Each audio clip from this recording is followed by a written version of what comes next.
Charles Cooper as Prime Minister Campek. Charles Darwin Cooper was born on August 11, 1926. He joined the Star Trek The Next Generation universe in 1990 at the age of 64, playing Klingon Chancellor Campek in the episode Sins of the Father and Reunion.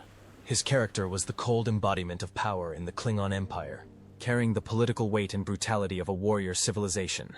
The role made Cooper a memorable part of Star Trek's golden age.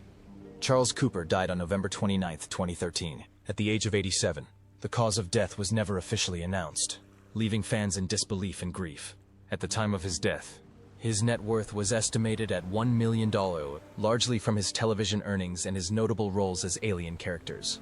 Few people know that, beneath his Klingon facade, Cooper carried deep emotional scars in his personal life. He had a strained and fractured relationship with his son, to the point that his son publicly criticized him in the media for being controlling and emotionally distant. He later married Pamela Searle and had 3 children. But the emotional scars of his past continued to cast a shadow over his soul. There were no major scandals or tragic accidents, but Cooper lived like a man forgotten by the spotlight. He always regretted the roles that Hollywood had rejected, especially when he was once considered for a leading role, but was ultimately rejected because his face did not sell tickets. He quietly left the stage, leaving a lingering sadness in the hearts of his fans. Majel Barrett-Roddenberry. Majel Lee Hudick, better known by her stage name, Majel Barrett-Roddenberry, was born on February 23, 1932, in Cleveland, Ohio. In 1987, at the age of 55, she joined Star Trek The Next Generation, playing Ambassador Lwaxana Troi, a flamboyant, eccentric, and daring Betazoid character and mother of advisor Deanna Troi. Lwaxana was not only a breath of fresh air in the Star Trek universe, but also a symbol of emotional freedom.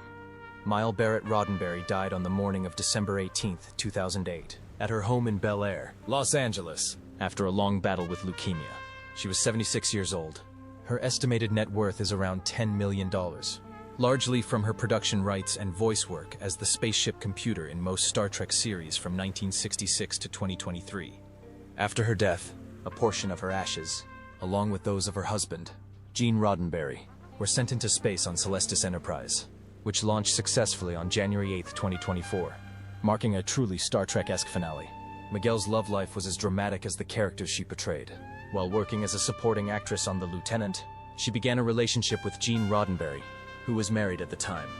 They were officially married in December 1969 and had a son, Eugene Roddenberry, born in 1974. After Gene's death in 1991, Miguel not only became the heir to the Star Trek legacy, but also the First Lady of the Galaxy, wielding considerable power behind the scenes.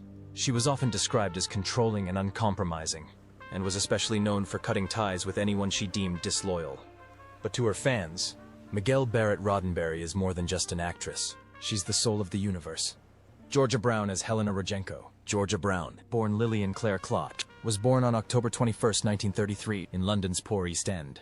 She was 57 when she appeared in Star Trek The Next Generation in 1990, playing Helena Rodjenko, the kind-hearted foster mother of Worf, the Federation's only Klingon warrior.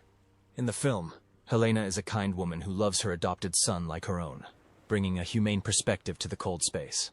Although she only appeared in 2 episodes, this character left a strong impression thanks to the gentleness and emotional depth that Georgia Brown brought to the role. Sadly, Georgia Brown passed away not long after this performance. She died on July 5, 1992, at St. John's Hospital in London, at the age of 58. The cause was complications following surgery for a bowel obstruction. Her death came unexpectedly, just as she was preparing to perform at a tribute concert for Sammy Davis Jr. At the time, her net worth was estimated at $500,000, modest but reflective of a life devoted to art rather than fame. Georgia Brown's personal life was full of ups and downs. She was married to producer Gareth Wiggin, a relationship that began as an artistic collaboration, but eventually fell apart due to differences in opinions. They divorced in 1981. She had only 1 son and lived a quiet life, away from the limelight, as well as her iconic role as Nancy in the 1960 musical Oliver, which brought her great success both in the UK and on Broadway. Georgia starred in A Little Night Music and appeared regularly on British television. After her divorce from Wiggin, she fell into depression but never gave up her passion for music. In her later years, she composed, produced, and performed in small concerts, as if that was the only way she could heal. A Jewish woman once rejected by Hollywood for not being beautiful enough, ended up being the one to give heart to the cold vastness of the galaxy. Patty Yasutake, tighter Y when Alyssa Ogawa. Patricia Sue Yasutake was born on September 6, 1953, in Gardena, California. She began playing Nurse Alyssa Ogawa in Star Trek: The Next Generation in 1990, when she was 37 years old. The character of Ogawa, a dedicated nurse aboard the Enterprise D, has become a symbol of strong, gentle, and courageous Asian women in the Star Trek universe. She died on August 5, 2024, at UCLA Santa Monica Medical Center, after a long battle with a rare form of T-cell lymphoma at the age of 70. Her net worth at the time of her death was estimated at $2 million, primarily from her television roles and especially her legacy on the Star Trek series. Patty's personal life was far from glamorous. As an Asian American in an industry rife with prejudice, she was often relegated to bland supporting roles. A brief marriage in the early 1990s ended quietly amid rumors of emotional abuse. Though she never confirmed any of it, it is believed that she secretly struggled with long-term depression, partly due to her career being stunted, and partly due to feeling trapped in the Nurse Ogawa image that audiences associated her with. After appearing in Star Trek First Contact, 1996, Yasutake gradually withdrew from major projects, only appearing occasionally in Boston Legal and a few independent films before disappearing from Hollywood altogether. Her death was a gentle but haunting loss. George Murdoch as Admiral J.P. Hansen. George Murdoch, born George Sawaya Jr., was born on June 25, 1930, in Salina, Kansas. He was 60 years old when he entered the Star Trek The Next Generation universe in 1990, playing Admiral J.P. Hansen, a high-ranking officer in the bloody war against the Borg. With his stern face and warm, soulful voice, George not only starred in one of the most intense episodes of the series, but also left a lasting impression on sci-fi fans. He died on April 30, 2012 in Burbank, California, at the age of 81 after a battle with cancer. His net worth at the time of his death was estimated at $2 million, amassed from steady work in television and voice acting. George married a woman named Kathy and lived with her for the rest of his life. They had no children of their own, but he cared for and loved his stepchildren as if they were his own. However, working with George was not always easy. He was known in the film industry for his hot temper and sometimes demanding nature. On the set of Star Trek V, he clashed directly with William Shatner over a script disagreement, creating a tense atmosphere on set. However, he continued to show his talent through roles such as Yuri Testikov on Seinfeld, and countless roles as judges, police officers, and powerful figures on television. To those who saw him as Admiral Hansen, or as Big Daddy and Cat on a hot tin roof, George Murdoch remains a revered part of television history. Leonard Nimoy as Spock. Leonard Simon Nimoy was born on March 26, 1931 in Boston, Massachusetts. In 1991, at the age of 60, he appeared on Star Trek: The Next Generation as Ambassador Spock in the episodes Unification Y and Unification 2. The character of Spock, half Vulcan, half human, embodied logic, calmness, and timeless wisdom. Spock was a role that recalled and deepened the character that Nimoy had been associated with for nearly half a century. Leonard Nimoy died on the morning of February 27, 2015, at his home in Bel Air, Los Angeles, after a long battle with chronic obstructive pulmonary disease, COPD. He was 83 years old. His estimated net worth at the time of his death was $45 million. His career spanned more than 6 decades as an actor, director, screenwriter, writer, and visual artist, including Star Trek IV, The Voyage Home, and 3 Men and a Baby. His personal life was full of drama. He married Sandra Zober in 1954 and had 2 children, Julie and Adam. He was a busy and sometimes distant father. That 32-year marriage ended in silence. He later remarried to actress Susan Bay. In the documentary Mind Meld, Nimoy revealed that he struggled with alcoholism during the filming of the first Star Trek film, and that he voluntarily checked himself into rehab. A quiet but decisive decision. Although he has long been regarded as a symbol of reason, he remains a very human contradiction, both approachable and mysterious. His return as Spock in Star Trek 2009 and Into Darkness 2013 felt like a final farewell. Simple, solemn, and profound. Among the stars, he left something immeasurable in terms of fame, along with a message: live long and prosper. Malachi Throne as Senator Pardek. Malachi Throne was born on December 1, 1928 in New York. At the age of 63, he played the role of Romulan Senator Pardek in Star Trek: The Next Generation, in the 2-part episode Unification, in 1991.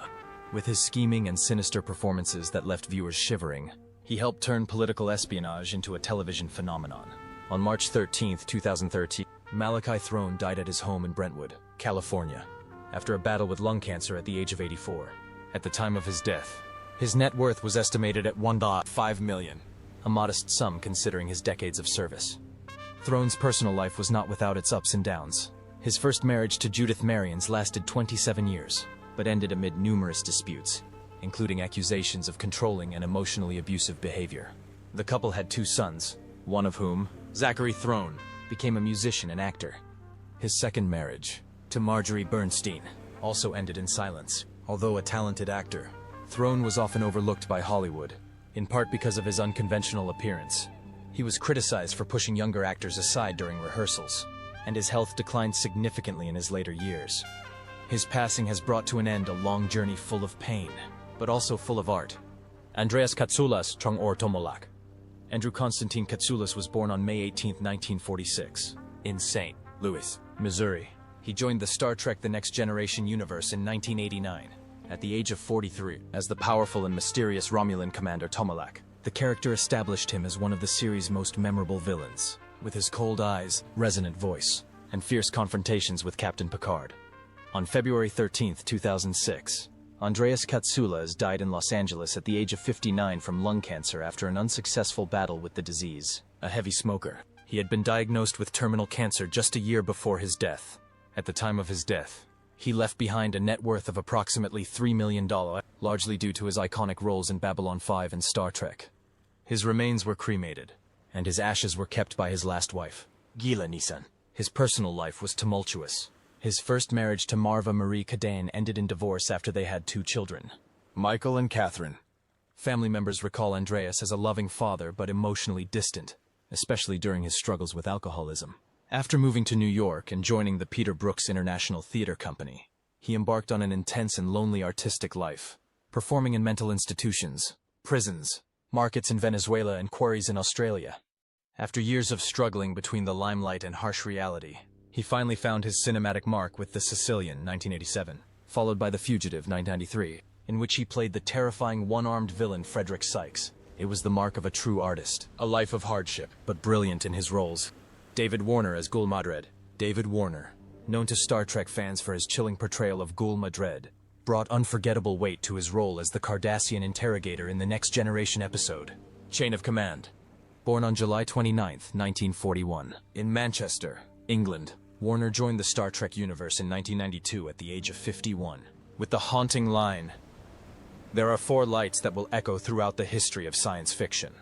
He died on July 24, 2022, just days before his 81st birthday after a battle with cancer. His net worth is estimated at $8 million, amassed from a long and illustrious career on stage and screen, including roles in Titanic, Tron, and Time Bandits. David Warner's personal life was marked by emotional complexity and dedication to his work. He had a son with Harriet Lindgren, but the couple divorced in the early 2000s. Friends described him as a very private, almost reclusive man who preferred literature and solitude to the partying of Hollywood.